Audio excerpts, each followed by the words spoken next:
CITU జిందాబాద్ auto drivers union వర్ధిల్లాలి auto drivers union వర్ధిల్లాలి వర్ధిల్లాలి ఆటో డ్రైవర్స్ యూనియన్ వర్ధిల్లాలి. తిరుపతి జిల్లా ఆటో యూనియన్ రెండవ మహాసభలో 19వ తేదీన వేమన విజ్ఞాన కేంద్రంలో జరుగుతుంది.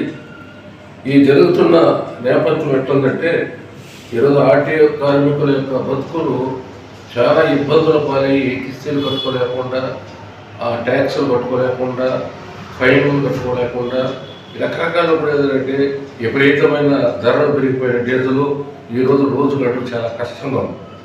అయితే ఇటీవల ప్రభుత్వం ప్రవేశపెట్టినటువంటి శ్రీశక్తి పథకం మూలంగా మహిళలకు అందరూ కూడా ఉచిత రవాణా ఏర్పాటు చేయడం జరిగింది. మేము దానికి వ్యతిరేకం కాదు, హర్షిస్తున్నాము.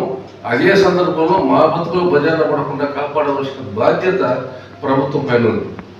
యువగలం పాదయాత్రలో లోకేష్ గారు స్పష్టంగా చెప్పిన మాట ఏంటంటే ఆటో కార్మికుల భవిష్యత్తును చూసే బాధ్యత నాది. ఆటో కార్మికులకు సంక్షేమ బోర్డు ఏర్పాటు చేస్తాము. అదేవిధంగా ఆటో కార్మికులకు సబ్సిడీతో ఎలక్ట్రిక్ ఆటోలు ఇప్పిస్తాము. అదేవిధంగా